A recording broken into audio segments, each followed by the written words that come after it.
ya no es cuánto sepas, sino es cuánta gente traes atrás para que cuando te filman para FEMSA, 1 millón de personas sepan que Marcus Dantus habló para FEMSA. Hola, soy Kai Dideriksen.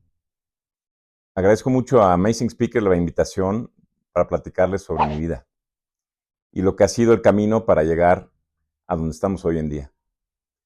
Yo soy diseñador de iluminación, tengo un despacho junto con Jessica Rodríguez, que se llama Luz en Arquitectura y nos dedicamos exclusivamente a proyectos de iluminación arquitectónica. Bueno, yo nací en México, mis papás, bueno, mi papá también nació en México, pero también es hijo de alemanes, nórdicos, daneses, tal vez por ahí hay también.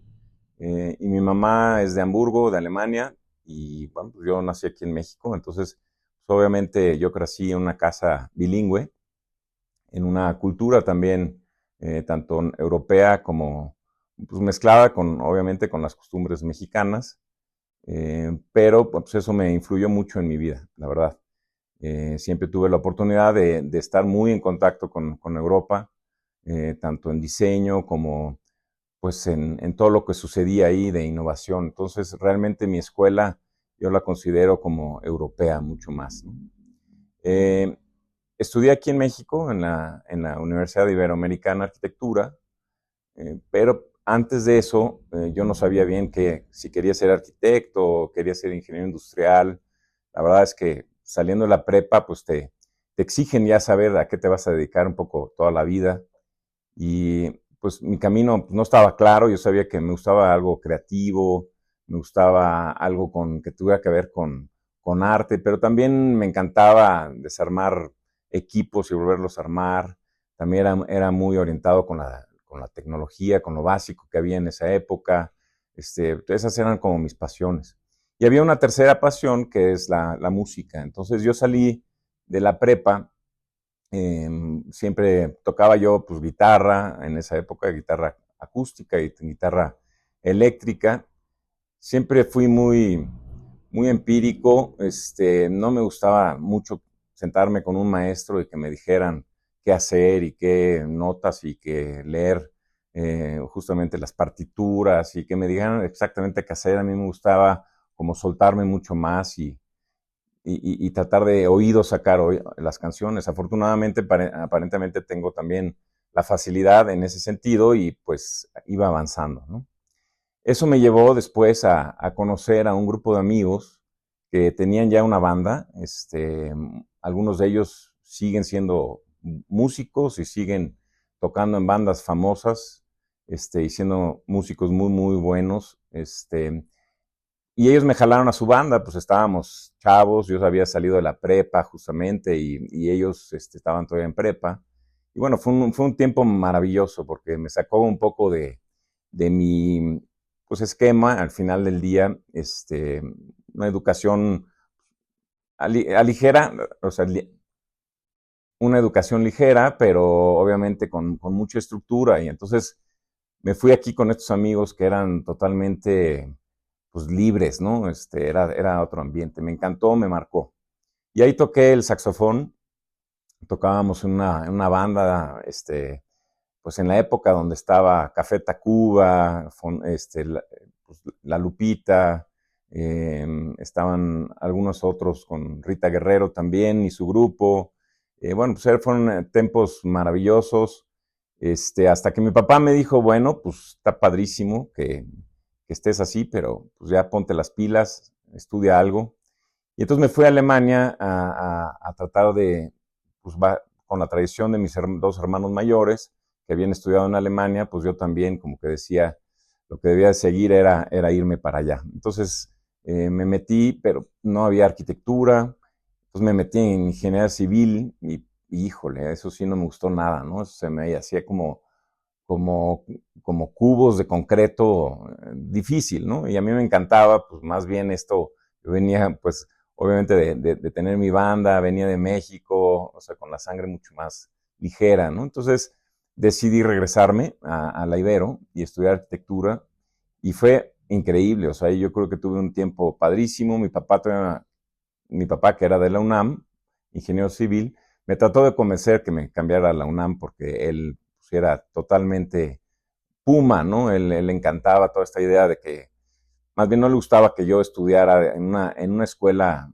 pues digamos, con orígenes religiosos, ¿no? Entonces él me quería mandar a la UNAM. Pero afortunadamente, como yo ya había tenido mucho tiempo en la banda y ya mis compañeros, pues ya tenían 2, 3 años menos que yo, pues yo ya no quería perder otro año y me fui y me quedé en la Ibero, y me la pasé muy, muy bien. Creo que fue una muy buena escuela y hice muchos amigos de los que posteriormente también me los encontré, digamos, en mi camino profesional. Bueno, después de estudiar arquitectura, me habló Juan Carlos Baumgartner de Space y yo estaba terminando mi tesis, él ya había trabajado en Chicago y venía a México para abrir la oficina de Chicago aquí en México y me habló y me dijo, oye, no quieres venir para acá? Ayúdame, ¿no? Estoy arrancando. Y bueno, pues me fui para allá, me funcionaba muy bien porque podía yo trabajar parcialmente con él y después también estar terminando mi tesis, que parecía más tesis de doctorado porque yo creo que le estaba metiendo muchas ganas. Hoy en día digo, bueno, yo creo que esa tesis me la pude haber echado en mucho menos tiempo, pero no sé, la hice pues, como hago todo, me clavé mucho y la hice bastante exhaustiva, ¿no? Pero también invertí pues un tiempo que posiblemente pude haberlo hecho más rápido, ¿no? Bueno, al final trabajé con Juan Carlos, fuimos abriendo puertas, fuimos tocando con brokers y con clientes para ver si contrataban a Space. Y pues eso tardó un rato hasta que me habló Gustavo Avilés, que para mí es como el pionero del diseño de iluminación en México. Y me llamó, él es amigo de mi mamá y él obviamente nos había hecho algún proyecto de iluminación y alguna instalación de iluminación en la casa de mis papás. Entonces yo lo conocía de ahí y aparte le encanta también la música, toca el piano y es arquitecto. Y de pronto encontramos muchos puntos en común, y bueno, me dijo, ¿por qué no vienes a mi oficina? Ahí puedes, pues tengo aquí un puesto para ti, es más, entras como director de taller, ¿no? Entonces, pues yo me quedé un poco sorprendido porque yo no sabía nada de iluminación, yo a lo mucho había hecho una montea, con los tubitos y los apagadores y los foquitos en la universidad, pero nada que ver con iluminación, ¿no? O sea, sabía que existía, sabía que era importante en la arquitectura, en la vida, pero no tenía yo realmente conocimiento, ¿no? Entonces fui con Gustavo y ahí pues aprendí muchísimo inicialmente, sobre todo porque ahí pues como vendían las luminarias, tenías que tú armar todo, ¿no? Estamos hablando de una época donde el LED no existía, ¿no? Estamos hablando de una época donde las fuentes de luz eran incandescentes, halógenos, aditivos metálicos en todas sus formas, fluorescentes compactos. Bueno, había un gran número de fuentes de luz. Las luminarias eran otra cosa, eran luminarias muy grandes. Y bueno, pues entonces trabajé ahí, armé su taller inicialmente, lo modernicé un poco con los sistemas, pues una red, o sea, cosas básicas que él todavía no tenía y bueno, lo fuimos armando. Después de ¿qué habrá sido? Unos 2 años de trabajar ahí, ahí conocí a Jessica, la que es actualmente mi socia, ¿no?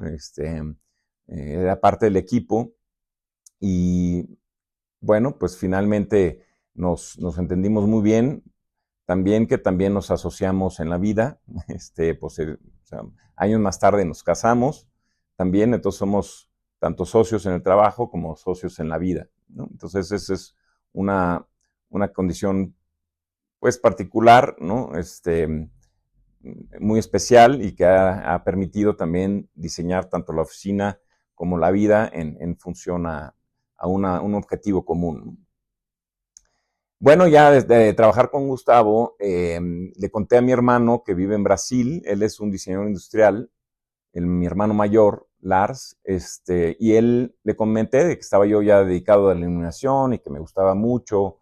Y entonces él me dijo, oye, yo tengo aquí un muy amigo mío que se llama Ginter Parschalk, que él es medio brasileño, medio austriaco, y él tiene un despacho en Austria que, o sea, son los mejores, ¿no? Entonces, me puse a investigar y después de 2 años, o sea, con Gustavo estuvo muy padre, pero el conocimiento era, bueno, él lo había adquirido, yo creo, mucho con los años de experiencia, a prueba y error, ¿no? Es una persona muy creativa, pero me faltaba como este otro lado, como más, bueno, al final no dejo de ser, pues, no sé, tener la escuela de mis papás y entonces necesitaba yo algo más consistente, o sea, algo más técnico, armado, formal, ¿no? Entonces les escribí, o sea, los habíamos conocido porque, bueno, uno por mi hermano y dos también porque Gustavo Avilés también los había contactado para un proyecto. Entonces ya nos conocíamos, ¿no? Y yo les escribí, les dije, oigan, necesito saber qué escuela, dónde me puedo especializar, dónde puedo hacer una maestría tal vez. Y en esa época no había muchas opciones, ¿no? Entonces me dijeron, bueno, pues nosotros tenemos una escuela interna que podemos ofrecerte. Esta, por contrato, si entras a trabajar aquí, necesitas firmar un contrato y necesitas comprometerte si te metes a esta escuela por un tiempo, ¿no? Pero bueno, podemos hacer contigo alguna excepción, ¿no? Entonces, me aceptaron. Era un tema, primero eran 3 meses. Yo dije, bueno, pues voy a ver cómo está. Este, no hay que olvidar que yo ya tenía, bueno, yo era un poquito más grande de todos los demás. O sea, mis compañeros de la preparatoria posiblemente ya estaban empezando a casarse o empezando a ya tener muy formal su carrera. Y bueno, yo todavía no encontraba bien mi camino. O sea, sabía que la iluminación era lo mío, pero no sabía bien cómo iba a seguir el futuro, ¿no? Jessica en esa época se cambia de trabajo, también se va a otra empresa grande y ahí aprende mucho del tema de administración de proyectos y aprende mucho a administrar también los recursos. Tenía un papel no tanto de diseño en esa oficina, sino tenía mucho más de administración. Yo me voy a Austria, cerca de Innsbruck, ¿no? Con Bartenbach, en el Bartenbach Lichtlabor. Y ahí fue también un tiempo muy padre. Al principio 3 meses, yo creo que entré como, bueno, como de prácticas, ¿no? Prácticamente. Y entré a hacer clases en la mañana, tomábamos a las 7 de la mañana, empezaban las clases. Y luego, pues como iba a estar 3 meses, me iban a pasar a todas las áreas. Ellos tienen una zona de maquetas, donde se arman maquetas no como de arquitectura, sino para explicar, por ejemplo, ciertas sensaciones de luz o qué sucede si cambiamos los materiales o qué pasa si el forro de tus muebles, en vez de hacerlo tan oscuro, lo hacemos más claro. ¿Qué pasa con la percepción del espacio? Tenían un área también de un psicólogo que hizo Walter Witting, que después me hizo muy amigo de él, un personaje excepcional también, del que aprendí mucho. Él estudiaba todo el tema de la percepción humana, de cómo la psicología y cómo interpretamos los espacios. O sea, algo que hoy en día llamamos como neuroarquitectura y neurociencia. Bueno, yo creo que él es de los grandes pioneros en referir como la luz, qué hace la luz y qué influencia tiene la luz en la salud, en nuestro bienestar, en la sensación de los espacios. Entonces tenían ahí un laboratorio increíble porque donde podían como conectarte unas piezas aquí en la cara y te medían, por ejemplo, el estrés, ¿no? Entonces te cambiaban las condiciones de luz en el espacio, ¿no? Simulaban una pantalla y entonces te cambiaban si era luz indirecta o si era luz directa o si iluminaban los muros, cambiaban la temperatura de color, no sé si venía, depende de dónde, de qué ángulo, y con eso definieron cuándo había menos estrés visual, ¿no? Y creo que con eso establecieron un principio que tenía Bartenbach muy patentado, que donde diseñaba a través de digamos, las luminancias, que es, normalmente siempre, seguramente ustedes han escuchado, de que en iluminación siempre medimos luxes.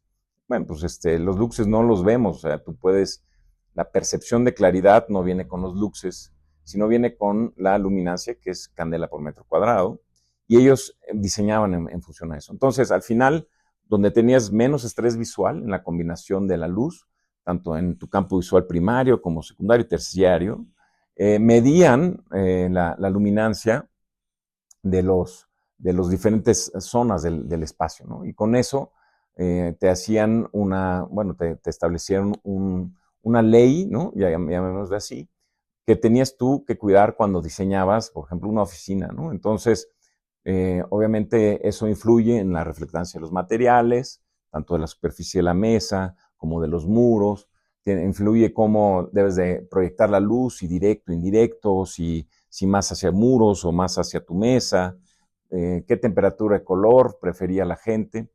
Entonces ahí todo lo que, digamos, normalmente tú utilizas como un elemento de decisión, pues ahí venía por parte de un científico que había hecho experimentos con métodos científicos para establecer ciertas teorías. Entonces hay un libro muy bueno que, lástima, no solo lo he visto en alemán, y también un curso de todos, antes de fallecer, él hizo todo este curso, ya se veía muy viejito en el curso, pero también se los puedo recomendar.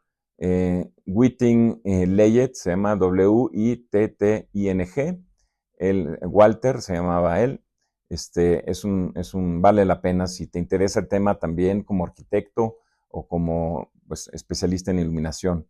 Seguramente hoy en día ya se le puede poner subtítulos y entonces ya tienes tú la traducción simultánea, ¿no?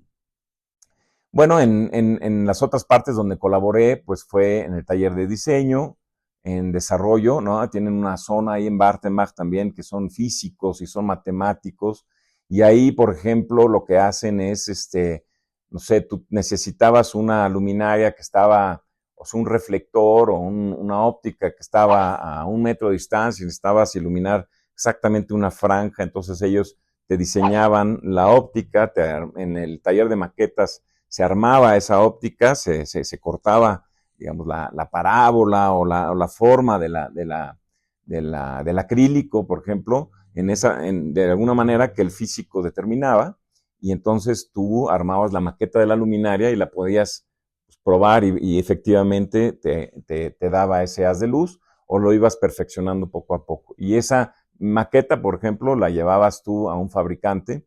Los proyectos eran grandes, eran internacionales, estábamos con presencia en muchos otros lados, en muchos países, desde una oficina que estaba en Innsbruck, entre las dos montañas, entre los Alpes, y bueno, un poco la mentalidad ahí eran muy cómodos, estaban muy a gusto, tenían un estilo de vida muy bueno, muy verde, boscoso, y la gente llegaba en bicicleta, caminando, bueno, en coche sin tráfico, un estilo de vida muy bueno, ¿no?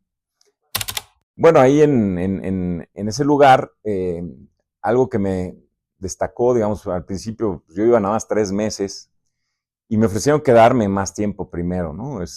¿Por qué? Porque posiblemente me encantaba, yo era un apasionado, yo me metí con estos proyectos, aparte los proyectos eran increíbles, ¿no? Museos y hacíamos, bueno, uno de los proyectos más importantes en esa época era iluminar la Meca. Pero antes de eso quiero nada más explicar de que me invitaron a quedarme más tiempo, porque posiblemente yo hablando 3 idiomas, muy bien, posiblemente 3 y medio, bueno, me jalaba el director general siempre con él, a pesar de que yo era uno que estaba ahí de prácticas, que normalmente los pones a sacar copias. Bueno, yo obviamente ya tenía más años que alguien que normalmente hacía prácticas y tal vez tenía ya más experiencia, pero entré o sea, con un sueldo muy bajo y así, porque yo quería entrar ahí, yo quería tener esa escuela, quería también aprender de ellos más, ¿no? Entonces, digamos que lo peleé desde abajo y me tocó estar en todas estas zonas que les platico, tan diseño, desarrollo, investigación, maquetas, ¿qué más había ahí? Bueno, administración, en esa parte no estuve. Y entonces el director general me jalaba a las juntas a presentar a diferentes países en Europa principalmente, ¿no? Entonces, a veces tenía que hablar en inglés, en español, en alemán, obviamente.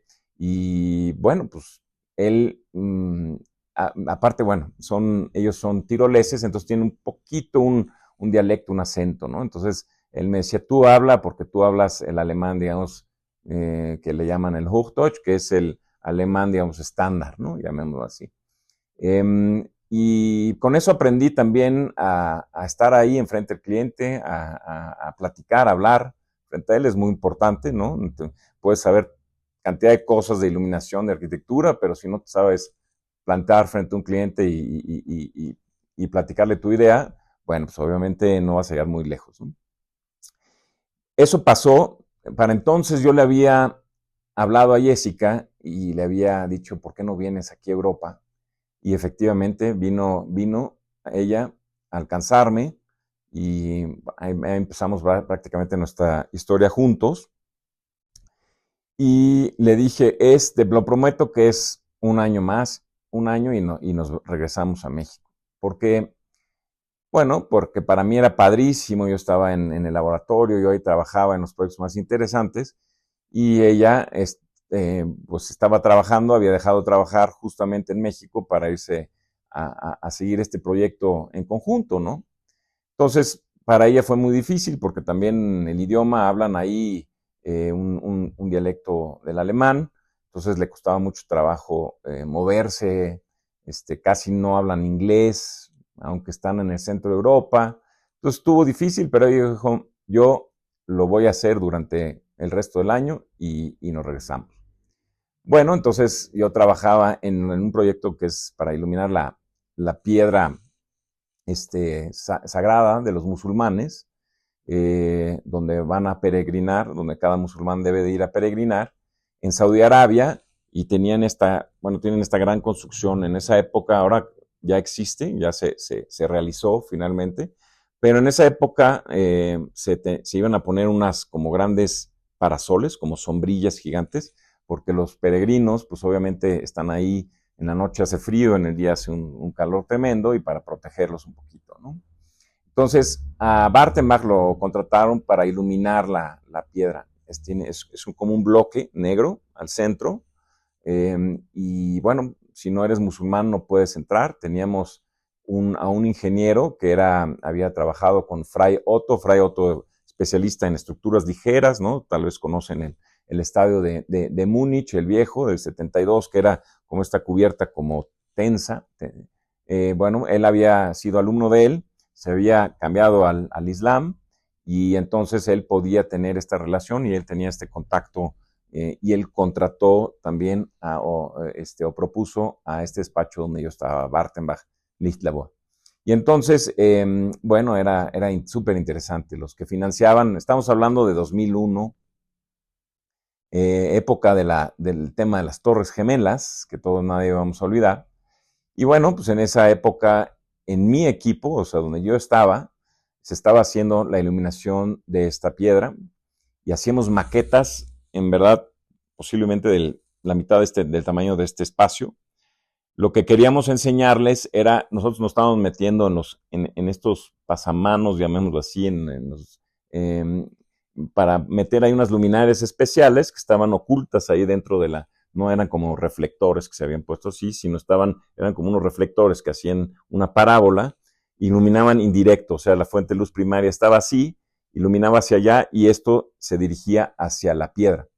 Y aplicaba un principio que también el señor Bartenbach, Christian Bartenbach, patentó, que era una cosa que se llama en alemán. Ya ven que en alemán de repente tenemos estas palabras muy, muy precisas, llamémosle así, como en la filosofía leitmotiv o sea, cosas así que no puedes traducir y que traemos también del alemán hacia los diferentes idiomas. Bueno, pues aquí es Lichtpunktverlegung, se llama, y traducir literalmente sería rompimiento de los puntos de luz, ¿no? O sea, como desmembrarlos, como cuando agarras un pan y lo hagas esas migajas. Entonces, lo mismo haces. Imagínense un reflectorzote de 1000 watts o de 2000 watts, lo que sea, sería el bolillo, ¿no? Y cuando lo rompes y lo haces moronas y lo repartes, tienes la misma masa, pero repartido en mucho más superficie. Y lo mismo hicimos con la luz. Rompimos, digamos que el punto de iluminación, lo rompimos en muchos puntos, y entonces conforme ibas, ya ven que le dan la vuelta a la piedra, entonces la gente, los peregrinos, conforme iban pasando, solo te iba iluminando, llamémosle unos tres puntos, ¿no? De los 250, no sé cuántos puntos, ya no me acuerdo cuántos puntos eran, pero solo te pegaban en el punto donde tú estabas tres. Si seguías avanzando, eran otros 4 de repente otros. Entonces nunca tienes toda la potencia del haz de luz, pero al final, sumado a la luz que le llega a la piedra, eran pues estos miles de watts que necesitamos. Eh, Otra vez, recuerdo, estamos en la época de los aditivos metálicos y no de los LEDs, ¿no? O sea, eso cambió totalmente. Bueno, pues entonces hacíamos las maquetas, y para demostrar que no había deslumbramiento, la maquetota esta tenía todos los elementos de luz como los habíamos planteado, y queríamos, el representante del cliente pues, venía a la reunión y podía meter la cabeza ahí, ¿no? A la altura del peregrino, y como que darle la vuelta así para poder ver y poder demostrarle que no se iba a deslumbrar. Entonces, bueno, pues era divertidísimo. A mí me tocaba hacer la maqueta, o sea, tenían una bóveda celeste, así muy, muy grande. Creo que pues no hay muchas en el mundo. Y ahí podían simular, por ejemplo, también condiciones de luz, ¿no? Un poco como las pantallas que tienen aquí para la cámara. Tiene una gran pantalla así. Atrás de eso, en esa época también no eran LEDs, hoy en día ya lo tienen con LEDs y pueden incluso simular toda la diferencia luminancia que tiene el cielo. O sea, ya saben que hacia el horizonte, digamos, tiene una luminancia diferente que hacia el cenit. Entonces, pues obviamente podía simular la bóveda celeste en cualquier parte del mundo, a cualquier hora del día. Y luego tienes como una pieza que corre así, que lo que hace es los rayos de luz. Si nosotros tenemos cualquier fuente de luz que tenemos, es una proyección de una fuente puntual, y la proyección es cónica, ¿no?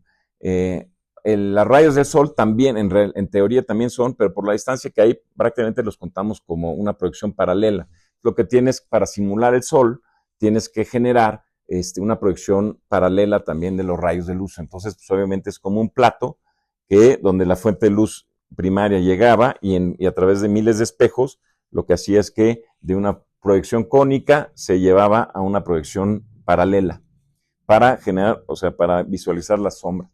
A mí lo que me encantaba de todo eso, y a diferencia de lo que se hace hoy, es que lo veías. O sea, es otra cosa ver la sombra como realmente pasa que renderizarla, ¿no? O sea, yo veo muchos renders que nos llegan de clientes, pues las fuentes de luz están puestas ahí como en puntos imposibles, y están ahí para embellecer la imagen, y no tanto desde la perspectiva realista, como se ve, ¿no? Obviamente hay de todo.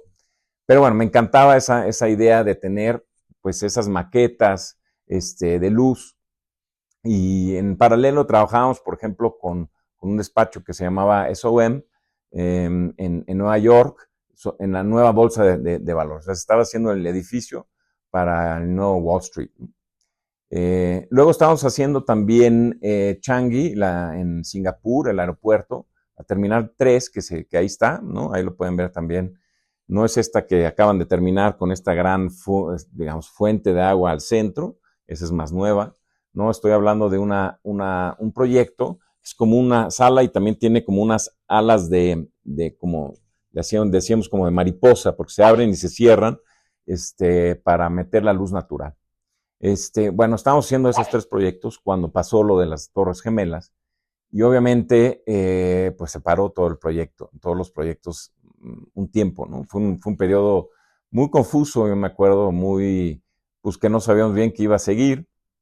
Viajábamos mucho, y de pronto se se paró todo. Obviamente el proyecto de la Meca se detuvo porque los que financiaban el proyecto era la familia Bin Laden, que es una familia de muchos recursos en Saudi Arabia. Obviamente en Nueva York, pues se detuvo, el proyecto ese ya nunca se hizo. Y también lo de Changi se detuvo también un tiempo porque pues porque no sabía nadie qué iba a pasar con la aviación, ¿no? O sea, no sabíamos que bien todavía qué iba a pasar. Bueno, en esa época me ofrecieron quedarme, ya darme un contrato más importante, me ofrecieron una dirección y me ofrecieron abrir el mercado hacia el Medio Oriente, teníamos también proyectos en Irán, en Isfahán, teníamos proyectos muy interesantes en el mundo. Y bueno, pues yo estaba puestísimo, pero por el otro lado yo había aquí el sueño de crear mi propia oficina en México, y entonces era el momento. O sea, Jessica y yo decidimos, bueno, a ver, ¿qué camino visualizo para el futuro aquí? Bueno, pues posiblemente los primeros años está padrísimo, pero siempre voy a estar con el gusano de que pues, quiero tener también hacer mi propio despacho, ¿no? Entonces decidimos regresarnos a México. No tomé la oferta que me hicieron. Bueno, hoy en día la situación sería toda diferente. La empresa la vendieron, es muy exitosa todavía, pero ya el dueño ya no es la familia Bartenbach, sino el dueño ya es un fondo, ¿no? Entonces todo eso cambia. Entonces posiblemente hoy en día yo estaría platicando otra historia. Entonces creo yo que fue una muy buena decisión regresarnos a México y abrimos Luz en Arquitectura. Para entonces, pues Jessica y yo así, tal cual, con una computadora que me regaló mi papá, una computadora que le regaló el papá de Jessica, y así hacíamos, la mía era el servidor, la de ella se conectaba a mi computadora, y así arrancamos, ¿no? Hasta donde estamos hoy. Hoy somos una empresa de, pues, más de 24, yo creía que éramos 24, pero yo creo que ya somos más de 24 personas. Tenemos un equipo en Puebla, tenemos aquí casi todos nuestro equipo está aquí en México. Un equipo increíble, gente que ha pasado, o sea, llevamos 22 años, más o menos 23 años con la empresa, y ha pasado mucha gente que ha sido parte del crecimiento de nuestra empresa, en nuestros equipos. Con todos tenemos una relación maravillosa, con algunos mucho más cercana que con otros, pero todos se han vuelto familia, ¿no? Es más, en los primeros años, cuando alguien se iba de la oficina, hasta me daba el nudito en la garganta, porque pues finalmente estás remando juntos, estás trabajando, creando, construyendo, sufriendo juntos, y bueno, pues, entendiblemente las personas van también trazando su propio camino, y algunos pues lo ven en otro lado, ¿no? Entonces, eso es muy importante. El equipo actual, ahorita tenemos gente asociada también ya, que lleva con nosotros muchos años también, y que, bueno, es otro estilo que el mío, pero eso le da riqueza, ¿no? Somos totalmente un equipo, pues llamémosle, no quiero decir multidisciplinario, porque somos casi todos arquitectos, algunos diseñadores de interiores, algunos ingenieros arquitectos, pero básicamente todos somos arquitectos de origen, pero sí somos bastante multiculturales, o sea, de orígenes distintos, de formas de trabajar y personalidades distintas, y todo yo creo que suma y enriquece el equipo. Entonces es muy importante mencionarlo, ¿no? Nuestros proyectos hemos cambiado nuestro giro. Empezamos haciendo mucho corporativo. Con Juan Carlos de Space empezamos crecer en paralelo con él, con su empresa, ¿no? En los proyectos de corporativos que él iba ganando, ¿no? Los concursos. Él me invitaba, ¿no? Porque y hay una amistad, ¿no? Y entonces, y aparte, pues al final lo armamos juntos, él su empresa y yo la mía, y los primeros caminos crecimos juntos, ¿no? Nuestro campo, antes hacíamos mucho corporativo, y después empezamos a hacer también residencial de alto nivel, bueno, de todo, ¿no? Yo te diría, alto nivel obviamente es más común que te contraten como especialista en iluminación, pero en realidad estamos en proyectos también de diferente tamaño. ¿Qué nos hace diferentes a nosotros? Es que no vendemos las luminarias ni las instalamos, ni directa ni indirectamente. O sea, no tengo un, no sé, un pariente, un primo, lo que sea, que vende luminarias o que, no, que también es común, ¿no? Y sí ha sido todo un reto. O sea, yo puedo entender muy bien a los que también deciden hacer un modelo de negocio basado en la venta, tanto directa como indirectamente, o en la instalación, también lo entiendo, porque el proyecto en sí es costoso. O sea, tener un equipo capacitado, un equipo tanto tiempo, tener un equipo también, vamos, obviamente con todos los de la ley, obviamente. Tienes los mismos programas que cualquier arquitecto, que también tienes que pagar las licencias. O sea, tienes todo como un despacho de arquitectura, pero obviamente eres una especialidad. Entonces, al final, cobras una parte, ¿no? Pero tu infraestructura necesita ser tan sólida prácticamente como la de un arquitecto. Entonces, es un reto, claro, es un reto que decidí tomar porque me encanta tener la libertad y no tener ningún compromiso, no tener, es otra liga, ¿no? Obviamente, estarte lidiando, peleándote por los presupuestos de venta, necesitas otra capacidad, necesitas otro temple.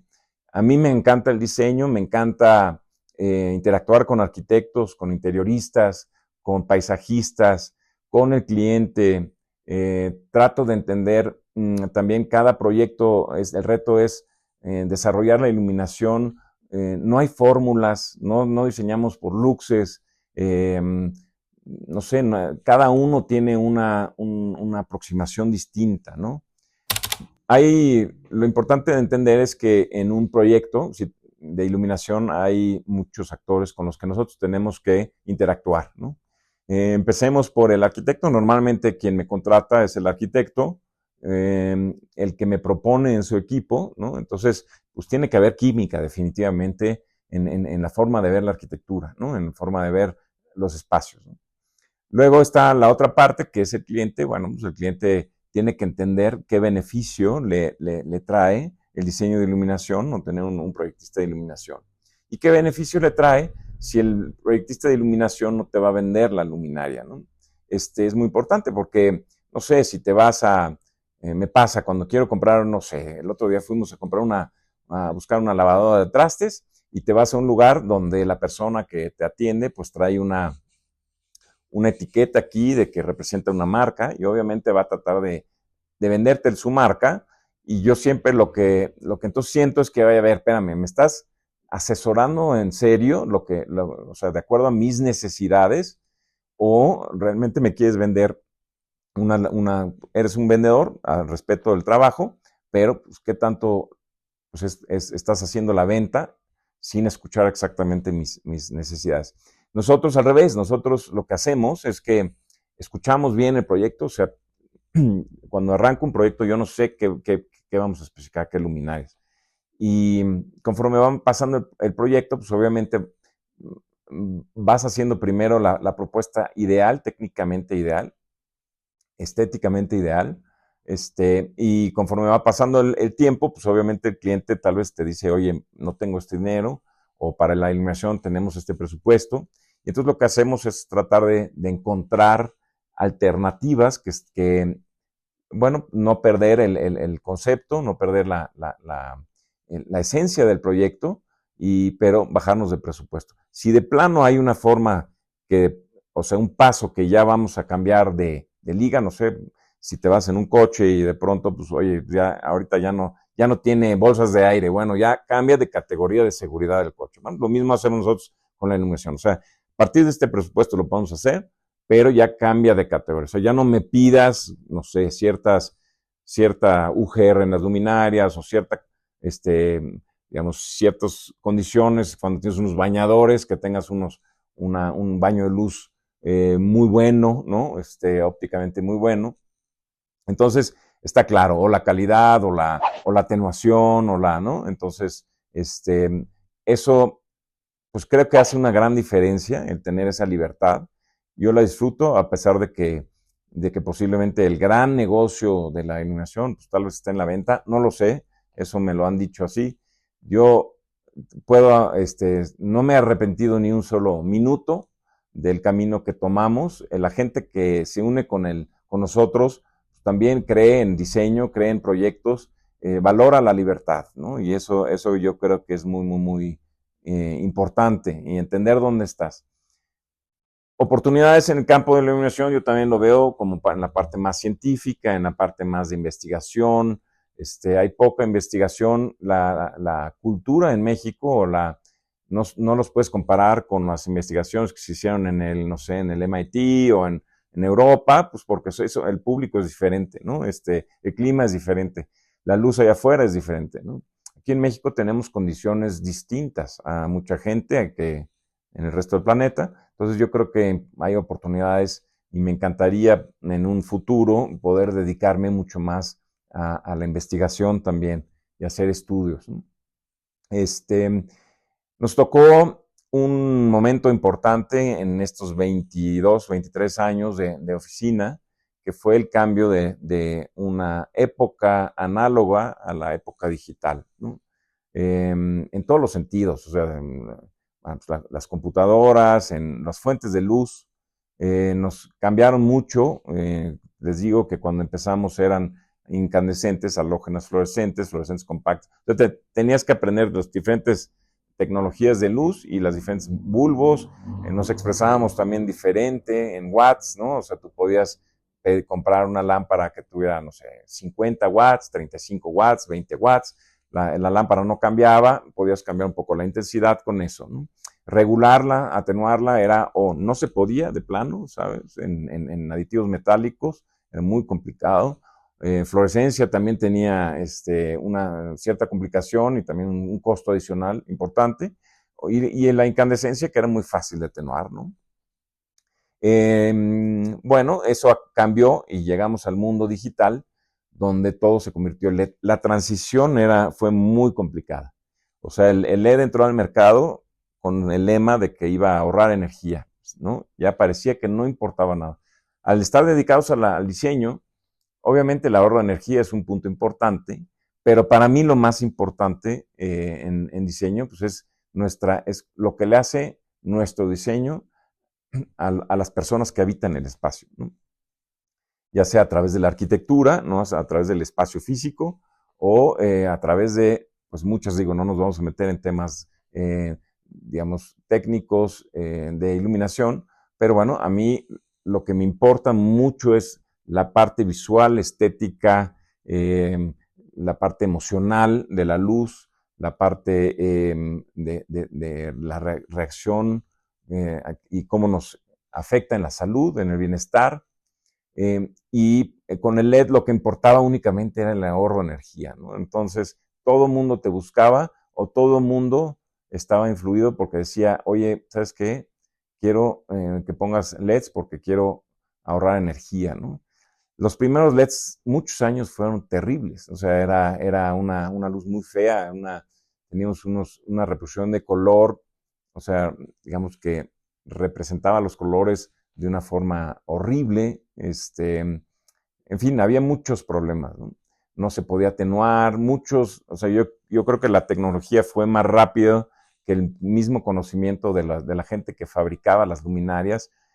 O sea, fue un momento bastante movido, fue un momento donde invertimos mucho en conocer, en ponernos al día, en tomar cursos, en actualizarnos, hasta que finalmente, o sea, creo que empecé a entender lo que era el LED. Y hoy en día, bueno, yo valoro mucho del LED, que obviamente que entrada es mucho más eficiente, pero lo que sobre todo valoro del LED es que hoy en día ya tenemos calidad de luz muy buena, bastante consistente. Tenemos fuentes de luz muy pequeñas, podemos miniaturizar las fuentes de luz, porque eso siempre es, o sea, ya desde esa época de Bartenbach, cuando tratamos de meter las luminarias ocultas en la balastrada, pues ya era una época de tratar de ocultar la fuente de luz. Ahora es más fácil, ahora son puntitos muy pequeños, pero hay que entenderla. O sea, a ver, lo que está pasando, si no aplicamos mucho el conocimiento, es que las fuentes de luz le estamos poniendo un difusor a todo, ¿no? Acabo de estar en Milán y veo también las luminarias decorativas, que antes tenías unos colores impresionantes y unas variedades impresionantes. Hoy en día el 70% son una especie de esferitas difusas, blancas, lechosas, o tubos lechosos o pantallas lechosas. Y para mí, pues es como si a un día precioso de cielo azul le pasas las nubes, ¿no? Entonces, la misma sensación para las personas es, ¿no? Entonces, estamos iluminando los espacios, por lo mismo que a veces no sabemos cómo dominar, digamos, la luz de un LED, le ponemos una pantalla difusora enfrente, ¿no? Y estamos acabando teniendo la misma sensación que vivir bajo un cielo nublado permanentemente, ¿no? Está cambiando también la idea de que el LED, pues sí se funden, sí se echan a perder, y hay que pensar en el cambio, en el mantenimiento, en la vida útil, en todo el ciclo, ¿no? de producción que viene en el LED, ¿no? No solo la energía que consume en el momento, que sí es más eficiente, sino, bueno, traer el origen del LED, ¿no? De las tierras preciosas, pues todas son de minas, de muchas, el aluminio son minas de cielo abierto, en fin, o sea, hay una serie de energía que también confluye hacia el LED. Entonces, yo creo que el camino va bien, hay que darle más énfasis al tema, pues de eficientar los recursos, tampoco de meter luz. Hoy en día con la miniaturización de la luz, pues acabamos metiendo luz en todos los recovequitos que podemos encontrar, ¿no? Los escaloncitos, los nichitos, entonces, en todos lados se prende y hay luz, y yo creo que tenemos que también pensar en qué es necesario. Por cierto, hablando de esto, hace, no sé, unos 6 años, hice una maestría en Alemania de arquitectura y medio ambiente, y ahí ¿por qué? Porque me interesa muchísimo el tema. Es un tema que creo yo que no estamos tomando suficientemente en serio en la arquitectura, en la iluminación también, va mucho más allá. Y bueno, a través de eso me sensibilizaron mucho más en percibir también en qué es suficiente, ¿no? O sea, en pensar por ejemplo, en la temperatura en un espacio, cuánto es suficiente para sentirte a gusto, ¿no? A veces nos enfriamos muchísimo. Cantidad de luz en un espacio, ¿no? ¿Qué necesitamos realmente, ¿no? Entonces, reducir un poquito los recursos a lo que es necesario, lo que nos hace sentir bien, lo que realmente influye y es importante, eso, y dejar fuera todos los aretitos, todos los extras, la crema y los chochitos encima. Yo creo que eso no es tan necesario hoy en día, ¿no? Justamente para eficientar los recursos. Hoy en día Luz en Arquitectura es una oficina de mexicanos, ¿no? Que estamos creciendo, estamos teniendo presencia en otras partes del mundo, en proyectos en España, en Suiza, en Alemania, estamos en República Dominicana, en Honduras, en Sudamérica, estamos en Norteamérica, estamos obviamente mucho en México. Entonces nos estamos internacionalizando, se puede, o sea, el diseño mexicano está bien visto en el mundo, está bien valorado, no nos contratan por barateros, nos contratan por buenos. Hemos recibido premios como el primer despacho latinoamericano de un renombrado, digamos, institución, ¿no?